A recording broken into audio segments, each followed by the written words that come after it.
Boa noite a todos. Boa noite. Estamos fazendo um teste com a conexão. Quem for entrando, que puder dar um feedback para a gente agradece.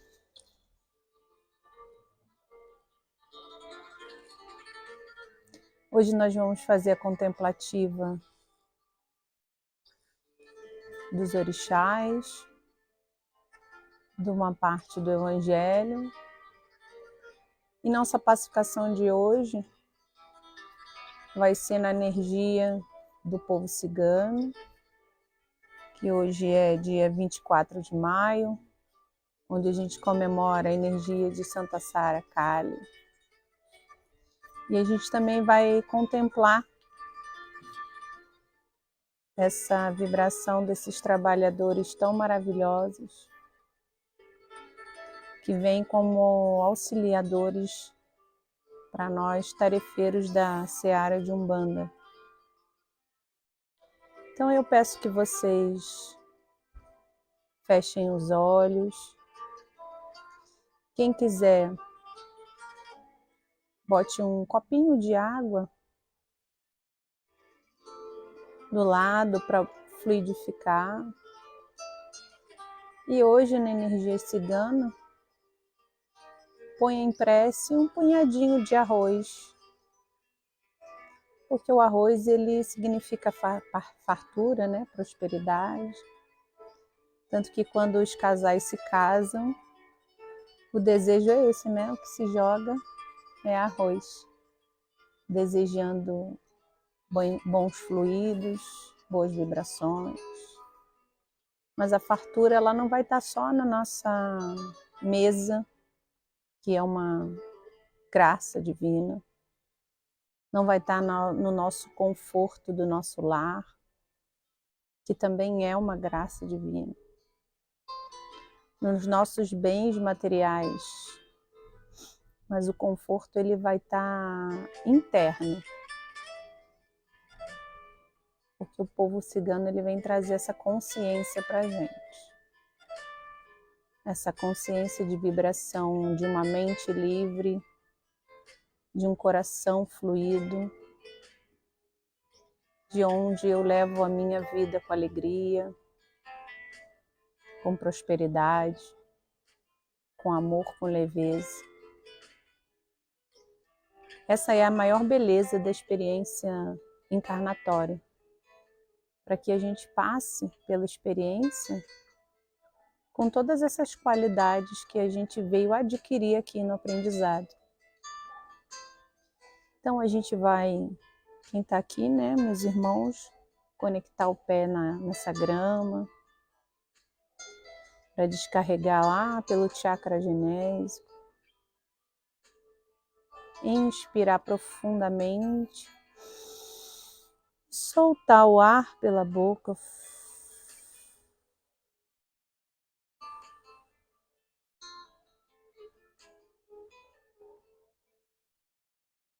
Inspirar novamente,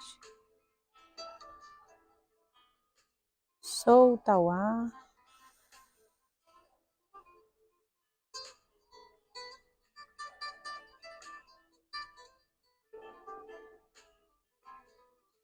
Inspirar profundamente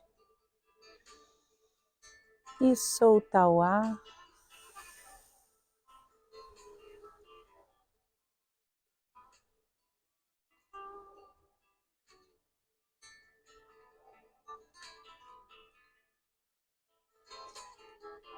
E aí a gente vai pacificando os nossos pensamentos, pacificando o nosso coração, pacificando nossas emoções, as nossas crenças limitantes. Pois tudo aquilo que a gente não traz para frente, para olhar enquanto obstáculo, a gente não ilumina. E aquilo que a gente ainda não iluminou em nós ainda é nossa sombra. Então a nossa luz ela só vem através da nossa sombra. do olhar interno mesmo, das nossas agruras, das nossas dificuldades enquanto humanos, dos nossos obstáculos, dos nossos maus hábitos. E hoje a gente vai falar de 3 consciências orixás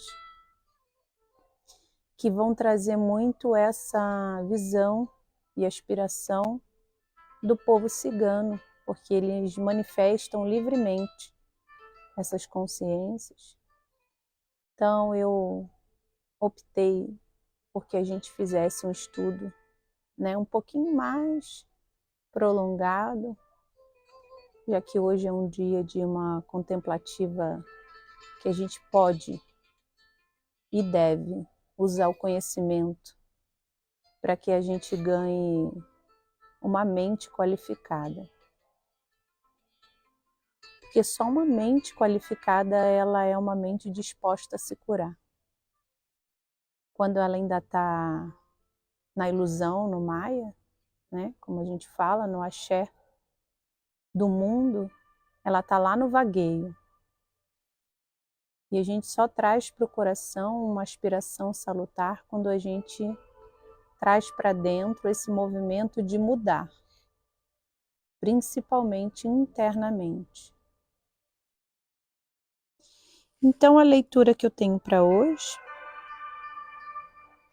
bota seu dedinho aqui, por gentileza.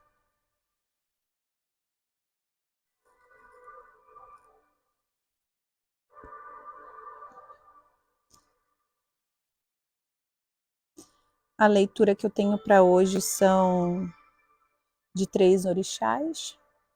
E o primeiro deles é Aquerarã, né? A gente lembra que o nosso livro de contemplação é Umbanda, Deus Conosco, do nosso Tata Lobo. E essa expressão, né? Ori, topo da cabeça, chá acima dela, como eu sempre falo, é uma expressão divina que surge frente à liberdade. A liberdade relacionada à fluidez de todas as coisas.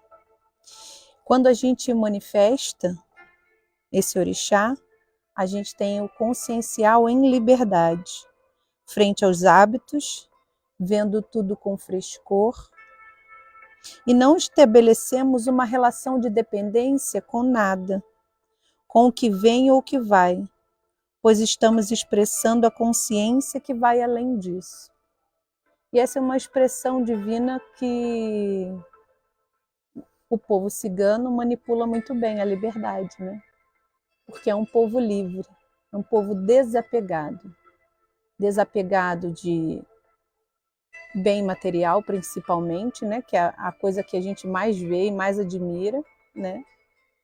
Mas principalmente desapegado de crenças intrínsecas que a gente tem, como ser o melhor, né? A gente passa a vida inteira num comparativo, onde eu esqueço que eu preciso ser internamente e o meu ser ele fica focado no ser que é o ter, né?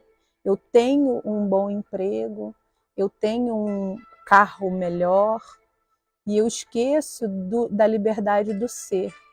E aí eu me aprisiono no que a gente chama da roda de Sansara, nessa crença interna de que a minha felicidade ela vai estar contida nos bens materiais. Quando a gente sabe que a gente é ser mortal na carne, né? Em período de espaço e tempo curto, mas imortal na existência da alma. Então a gente precisa trocar a visão de crenças e valores sobre a experiência terrena. E aí a gente vai para o segundo orixá, que trancou de novo, que é Conlá. A expressão divina de Conlá é a frente à prisão dinâmica relacionada à fluidez de todas as coisas. É uma instabilidade da consciência que dá referência à origem causal originando uma avareza fluídico-experimental.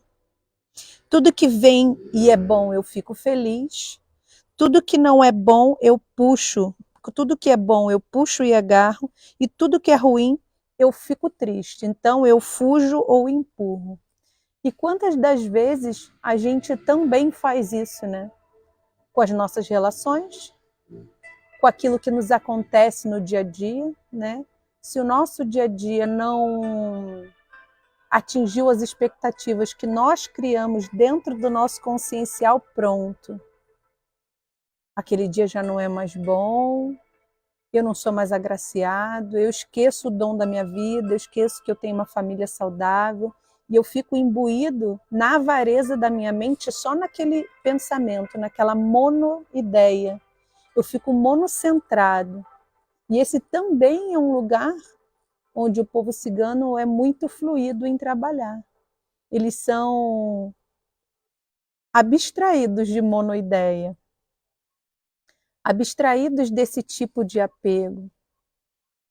Eles são povos livres que transitam, né? Nômades, não só pelas zonas umbralinas, a gente sabe os do astral, mas pela Terra, experimentando, experienciando todos os povos, todas as pessoas, todas as relações, todas as realidades, todos os tipos de convívio. E eles perdem essa nomenclatura que a gente tem bem pobre de bom ou ruim, legal ou não, feliz ou triste, né? Feliz para quem? Triste para quem? E não que a gente não vá passar momentos de teste, porque a gente está aqui em provas e expiações. Mas tudo é a forma com que eu lido, o frescor que a minha mente trabalha sobre aquele obstáculo. Se aquele obstáculo ele se representa para mim de várias vezes, é sinal de que eu ainda preciso fazer um aprendizado frente àquela lição, onde a minha mente cognitiva ainda não alcançou algum grau de habilidade, para que eu possa trabalhar o meu espírito. E aí a gente pode botar várias formas disso. Trabalhar o meu perdão, trabalhar o meu desapego, trabalhar o meu melhor verbo frente às pessoas. E a gente vai desenvolvendo e entendendo o que é fartura, fora daquela visão pequenininha que a gente tem, que fartura é uma mesa cheia. Não. Existem mesas cheias na matéria, porém corações miseráveis no íntimo. E o nosso convite é exatamente esse, que a fartura esteja dentro e não fora. Que a gente tenha e transborde tanto amor, tanto afeto, que sobre para dar, para a gente transbordar, para a gente ser. Que foi isso que Jesus fazia por nós, né? E agora a gente vai para a terceira consciência, que é Onirá. E Onirá é a expressão divina que surge frente aos arranjos temporais, relacionados à fluidez de todas as coisas, e sabe como lidar com elas. Ela vê os arranjos temporais maléficos de forma vigilante, observando sua passagem e também não contribuindo para o seu crescimento. Bem também como ela vê os arranjos temporais maléficos, benéficos, quer dizer, de forma vigilante, e aprecia que a sua passagem, para que eu possa contribuir para o seu crescimento, para a sua extensão. Assim, para a sua maior exposição, ou janela temporal, ou manifestação. E aí a gente pega a consciência de Mãe Onirá e observa que nós, no axé mundano, fazemos completamente ao contrário. A gente vê uma negatividade em nós ou no nosso irmão, a gente vai lá e grifa. Não é assim que a gente faz? Fala mal, pensa mal, pode não verbalizar, mas muitas vezes verbaliza, mas pensa. e dá uma força para aquilo, porque quando eu falo, eu magnetizo força sobre a negatividade, seja minha, na autocrítica, que eu também faço, e é uma negatividade, de reforçar o meu negativo, ao invés de trabalhar para que ele se transmute. E eu vejo uma coisa boa e raramente eu vou lá no meu irmão e pontuo, puxa, você é muito bom nisso, hein? Você é maravilhoso em arrumar tudo, em defumar, você é um excelente trabalhador. E não falo.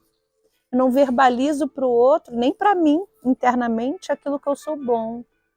Se a gente chegar muitas vezes e vai fazer um exame de consciência interna, e eu vou perguntar para mim mesmo, a gente faz essa pergunta interna. Se eu pudesse me elogiar, em que eu faria? A gente vai demorar um tempo. Se a gente está em solidão desamorosa, a gente tem 30 críticas para um elogio, não é verdade? A gente está se auto-chicotando o tempo todo. Isso não tem nada a ver com arrogância, sabe? A gente tem que entender o que a gente tem de bom para dar impulso e entender o que a gente tem de ruim para não dar impulso. É isso que o Orixá convida que a gente faça. E que a gente faça conosco primeiro, para que a gente possa estender para fora. E a gente só consegue estender para fora quando a gente começa a fazer dentro. E aí a gente ganha habilidade. Essa habilidade que eu falei que é cognitiva, que é interna, que é só da prática. É quando a gente se senta de forma deliberada e escuta, né? Todas essas gravações que a gente tem feito, que não é só para nosso florescimento, mas o florescimento dos irmãos que estão em casa, escuta aquela palavra, internaliza e leva para o dia. Aonde que eu preciso aplicar Onirá? E aí contempla, né? Aonde eu preciso aplicar Exu? Vou lá e contemplo. Enquanto eu não fizer essa movimentação que é interna e que só eu posso fazer por mim, né? Os pais, as mães de santos, os mentores espirituais, eles apenas dão o verbo, porque assim recebem o verbo, porque Jesus dizia, no princípio era o verbo era Deus e o verbo estava em Deus. Então a gente sabe qual é, né, o caminho do verbo, enquanto tentadores de praticante que somos. E a gente vai ganhando habilidade, conforme a gente vai contemplando o Orixá. E agora a gente vai para um texto que eu escolhi de Emmanuel, que chama O Doutrinário da Fé, e o texto é o próprio. E aí ele vai falar sobre a essência do Evangelho. Eu vou ler um trecho para vocês, porque a gente também tem que pegar das fontes dos irmãos de sabedoria. Como diz o meu pai de santo, Tata Lobo, a Umbanda é essa linda salada de fruta, que eu gosto dessa frase, porque todo espírito que traz uma palavra benevolente é bem-vindo. Então a gente vai ler sobre a ascendência do Evangelho. Nenhuma expressão fornece imagem mais justa do que o poder daquele que tem todos os espíritos da terra. Rendem o culto ao do que João, o seu Evangelho, diz. No próprio do princípio era o Verbo, que foi o que eu falei agora. Jesus, cuja perfeição se perde na noite impercurtível das eras, personificando em sabedoria, amor, orientação e todo o desenvolvimento da humanidade terrena, enviou aos seus iluminados mensageiros, em todos os tempos, aos agrupamentos humanos e assim prediziu a formação do orbe, digno como divino, inspirador a quantos colaborarem na tarefa de elaboração geológica do planeta, da disseminação da vida de todos os laboratórios da natureza. Desde que o homem conquistou a racionalidade, vem-lhes fornecendo a ideia divina da origem, o tesouro das concepções de Deus, a imortalidade do espírito, revelando-lhe em cada épolo aquilo que em sua compreensão pode abranger. Ou seja, falando sobre a salada de fruta, onde tudo é criação divina, né? Todas as fontes que ele pôde dar, ele deu, né? O conhecimento está aí. Em tempos remotos, quando os homens fisicamente pouco dissemelhavam dos antropopitecos, suas manifestações de religiosidade eram mais bizarras. Até que, transcorridos anos, no labirinto dos séculos, vieram entre as populações do orbe os primeiros organizadores do pensamento religioso, que, de acordo com a mentalidade geral, não conseguiam com ferocidade que caracterizavam aqueles seres egressos do egoísmo animalesco e da irracionalidade. Começaram então os primeiros sacrifícios de sangue, ídolos de cada facção, crueldades longínquas das mais ruins praticadas nos tempos baals das histórias das tendas da notícia histórica. Mas vamos lembrar e vamos encontrar historicamente que as concepções mais remotas de organização de religiosidade foram formadas na China, nas tradições da Índia, védica e bramânica, de onde também se irradiam as primeiras lições do budismo, do Antigo Egito, dos mistérios dos cultos dos mortos, na civilização resplandecente dos faraós, na Grécia, nos ensinamentos órficos com a simbologia da mitologia, em grandes mestres isolados intelectualmente das massas, que ofereciam seus ensinos esotéricos, conservando o seu saber, de iniciados no círculo restrito daqueles que os poderiam compreender devidamente. Compiladores forri dos Vedas, Confúcios, Hermes, Pitágoras, Gautama, e os seguidores dos mestres da antiguidade, todos foram mensageiros da sabedoria e do ambiente diversos que trouxeram ao mundo a ideia de Deus e das leis mais morais que os homens devem se submeter para a obtenção de todos os primores da evolução espiritual. Todos foram mensageiros daquele que era o verbo do princípio, emissários da sua doutrina de amor, em afinidade, com características de civilização, de todos os costumes, de cada povos, cada um deles foi portador de uma expressão de amai-vos uns aos outros. Compelidos então pela razão, obscurantismo dos tempos, a revestir seus pensamentos com os véus misteriosos dos símbolos que conheciam, dos rigores iniciáticos, foram então os missionários do Cristo, preparadores dos gloriosos caminhos. Jesus, com o nascimento de Jesus, há uma comunhão direta do céu com a terra. Em estranhas e admiráveis revelações perfumaram as almas do enviado que oferece aos seres humanos toda a grandeza, todo o seu amor, toda a sabedoria e toda a sua misericórdia. Aos corações, então, abre-se uma nova torrente de esperança da humanidade manjedoura. No tabor do Calvário, sente-se a manifestação da vida celeste, em sublime e gloriosa espiritualidade. E como o tesouro dos seus exemplos e das suas palavras, deixa o Mestre, o homem, a boa nova.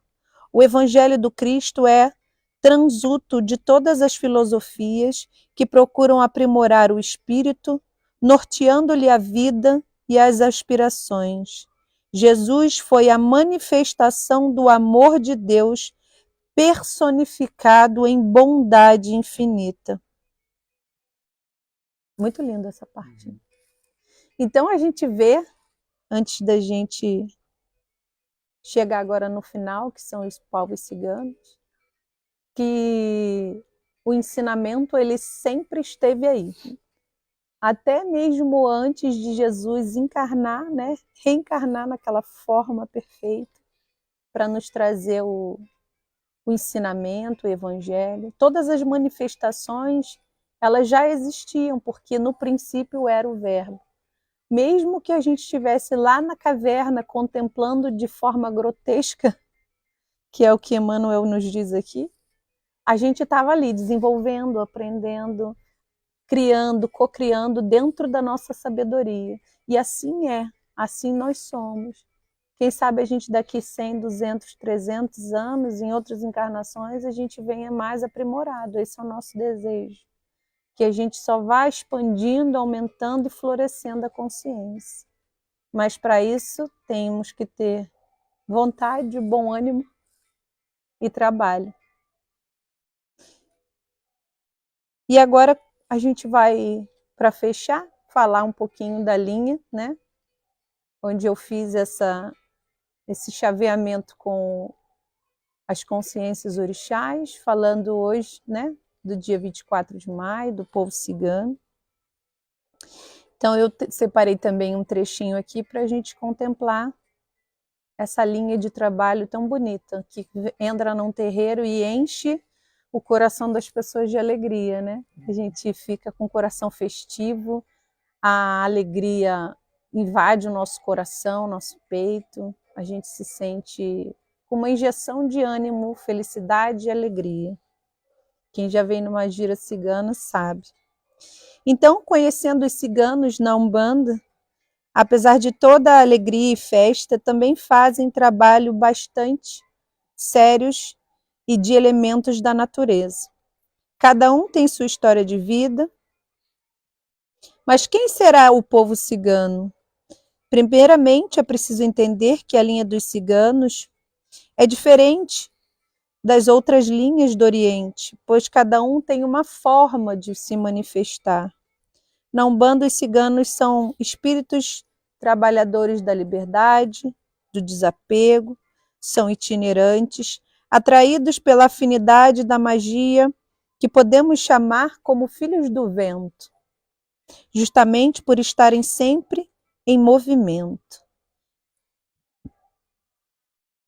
O povo cigano foi disseminado pela Europa e passou muito tempo sem uma nação até sua origem, até que no século XVIII, na Alemanha, um historiador realizou a pesquisa junto à linguística sobre a origem desse povo através da sua língua romani. Então, através das comparações e de testes de genes, descobriram que surgiram no noroeste da Índia. A minha historiadora não está aqui hoje para fazer a linha do tempo para mim, mas eu estou me empenhando, hein, historiadora? Se eu estiver errada, você me corrige. A Umbanda surgiu no início do século XX no Brasil, quando os negros ainda eram marginalizados e excluídos da sociedade. Assim, após alguns ciganos também chegarem ao país, também foram marginalizados, perseguidos e excluídos pela sociedade, identificando-se também com a egrégora dos povos negros e escravizados. Por fim, uniram-se aos negros, criando esse laço espiritual e de povos que se uniram. A formação desse laço é facilitada pelo povo cultuar entidades livres, como os negros da Umbanda. Essa união, algumas entidades como Cigana das Almas, Cigana do Cruzeiro, entre outras que fazem parte dos terreiros. E assim como alguns espíritos são atraídos pelos sons, os ciganos também adoram os sons. Dentro das giras de Umbanda, os ciganos trabalham com os elementos da natureza, como cores, bandolins, cristais, ervas, incensos, baralhos, conjurações, fases da lua. Esses espíritos trabalhadores nos trazem alegria, orientações, trabalham nas questões amorosas, financeiras, trabalham em todos os tipos de demanda. Também ensinam as pessoas a buscarem sua independência íntima, sua liberdade, seu amor próprio, com mais firmeza de pensamentos, para encararem e superarem com leveza todos os obstáculos da vida, já que isso é um processo natural para todos. Então, com essa, eu vou aumentar um pouquinho para a gente fazer um Pai Nosso. A gente fecha a nossa homilia de hoje. Eu espero que vocês tenham gostado. Fiquem em casa, fiquem em Deus. Contemplem, né, com carinho essas energias orixás, esse evangelho de Emmanuel e essa linha trabalhadora que hoje está em festa. E que a gente faça juntos a oração que Jesus nos ensinou. Eu vou balançar o sininho e a gente faz uns Pai Nossos, tá? Uns 2 ou 3, que hoje a gente não tem lista, mas a gente reza para o trabalho que vai se iniciar. Então vamos lá, pode puxar para mim, por gentileza. Pai nosso que estás no céu, santificado seja o vosso nome. Venha a nós o vosso reino. Seja feita a vossa vontade, assim na terra como no céu. O pão nosso de cada dia nos dai hoje. Perdoai as nossas ofensas, assim como nós perdoamos a quem nos tem ofendido. E não nos deixeis cair em tentação, mas livrai-nos do mal. Amém. Pai nosso que estás no céu, santificado seja o vosso nome. Venha a nós o vosso reino. Seja feita a vossa vontade, assim na terra como no céu. O pão nosso de cada dia nos dai hoje. Perdoai as nossas ofensas, assim como nós perdoamos a quem nos tem ofendido. E não nos deixeis cair em tentação, mas livrai-nos do mal. Amém. Pai nosso que estais no céu, santificado seja o vosso nome. Venha a nós o vosso reino. Seja feita a vossa vontade, assim na terra como no céu. O pão nosso de cada dia nos dai hoje. Perdoai as nossas ofensas, assim como nós perdoamos a quem nos tem ofendido.